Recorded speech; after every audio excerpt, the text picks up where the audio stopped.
Hey guys, welcome back to the Heads Project. I'm John Ordalaza, and we just wrapped up the Falcon and the Winter Soldier Marvel series. I got all reviews for all episodes on the channel up right now, so you can go check them out. But right here, we're gonna celebrate the finale by talking about some legacy content in the Marvel Universe. We're talking about Captain America Civil War. I had these Captain America reviews coming weeks before, but I just got so sidetracked with all these other video ideas coming, all these unboxings that I really wanted to focus on. So yeah, this is coming a little late, but better late than never. We all love Civil War, right? I had mentioned in my Captain America the Winter Soldier review that I personally think that there are a few Marvel films that have surpassed the Winter Soldier, and this is one of them. This is honestly my personal favorite. Now, I might be going back and forth for years to come on which one is my exact favorite, but as of right now, Captain America Civil War is my favorite MCU film.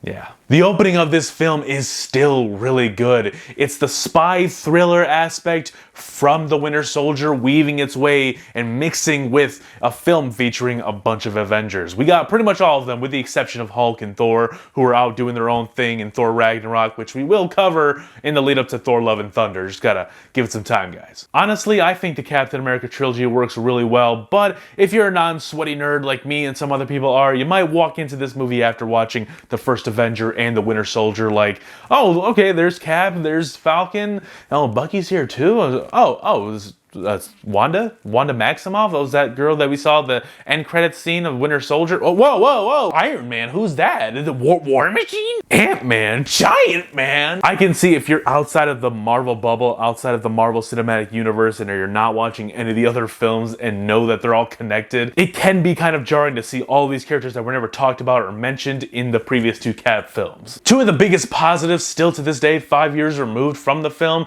Black Panther and Spider-Man were both introduced in this movie. That is the most riskiest thing Marvel to this day has done, like introducing two very big popular characters from the comics in one single 2.5 hour movie.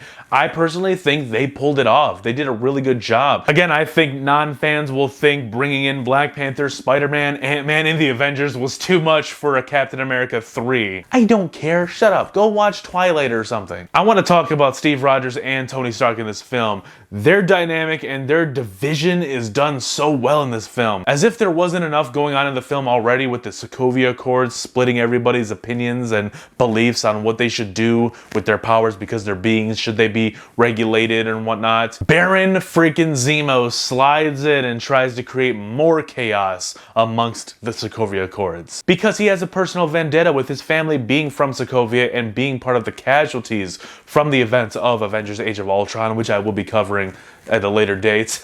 Yeah, it's very personal for Zemo in this film, and that's kind of cool. Zemo, in my opinion, does take a little bit of a step back. Like, he's not the most interesting character in the film. He's got a lot of solo scenes that I just never really paid attention to up until the last viewing that I saw a couple days ago. The scenes are well acted, but it just kind of feel a little out of place with what else is going on in the film. Segueing into the action scenes, which are so freaking good. Everybody is fighting for a cause or a belief, which makes all of the fighting so much more gripping and emotional. Within the fights, we explore character relationships very well. Black Widow and Hawkeye obviously have a history together, and they find themselves on opposite sides of this fight. It's the dialogue and the writing that really does elevate this movie to another level amongst other superhero films. Cinematography in this film is also really good, with the exception of certain scenes that have shaky cam to kind of emit this raw action-like feel of a chase, which I'm not opposed to because there are some other films, like the Jason Bourne films, do it phenomenally. I really do like the shaky cam in that film. But there's other films like The Expendables 1 that just have this car chase, and in each car, the camera is literally in the midst of that shaking. It goes back and forth between the two cars, and you can never tell who's in the cars. So that's bad shaky cam. Here, it's just a little distracting. I don't really care for it that much. We gotta talk about the score by Henry Jackman. He is currently doing the score for The Falcon and the Winter Soldier, as well as he did the score for Captain America the Winter Soldier. He is phenomenal, dude. His music carries every scene. It just elevates all of the emotion. It makes me care about everything, even after multiple viewings, dude. There are still certain scenes that really do hit the heart and tug the heartstrings. I think it would have been really special if he somehow integrated integrated the Iron Man theme or the Avengers theme into this score, but hell, this is still a top-notch soundtrack regardless. The best part about this film is that both Cap and Iron Man have struggles. They both have dilemmas that they need to solve in this film. Cap obviously having a long-time attachment to Bucky Barnes, the Winter Soldier, and he wants to protect him. He wants to make sure that he's not made as this enemy of the country or the world.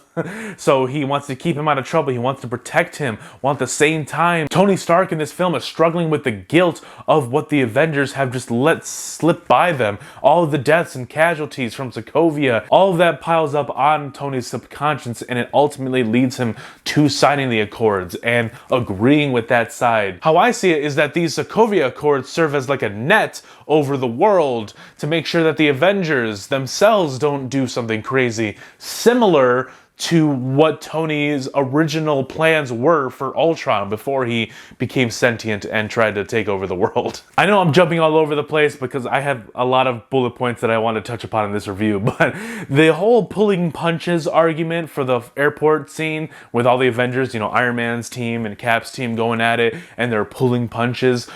Bro, of course they're pulling punches. They're all friends. They don't want to hurt each other. Cap and Bucky's journey in this film is to find peace for Bucky and to stop Zemo from tearing the Avengers apart. The airport scene, as amazing as it is with all of the action set pieces and all the characters that we've seen interact with each other that we've never got to see before, it didn't need to take place, and it's because of the division from the Sokovia Accords and from Baron Zemo that led these Avengers to tear each other apart.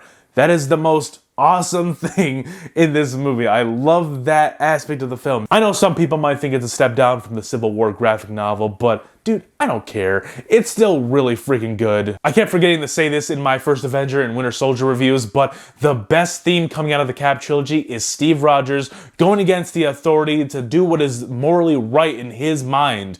And ultimately, he's praised at the end as this heroic guy, and that's just, it's all honestly what I love about the Captain America character, and it's why I fell in love with him. But anyways, that's just my opinion, guys. Let me know down below, what did you think of Captain America Civil War? It's about 5 years old. Have you gotten a chance to check out all of the Cap films? They're personally some of my favorite superhero films ever, so you might want to check them out, guys, and make me happy. Put a smile on my face. Leave a like, subscribe to the channel if you're new, and be sure to stick around, guys, because I'm going to be covering a bunch of other things. You might want to stick around because there's always content, there's always more to come.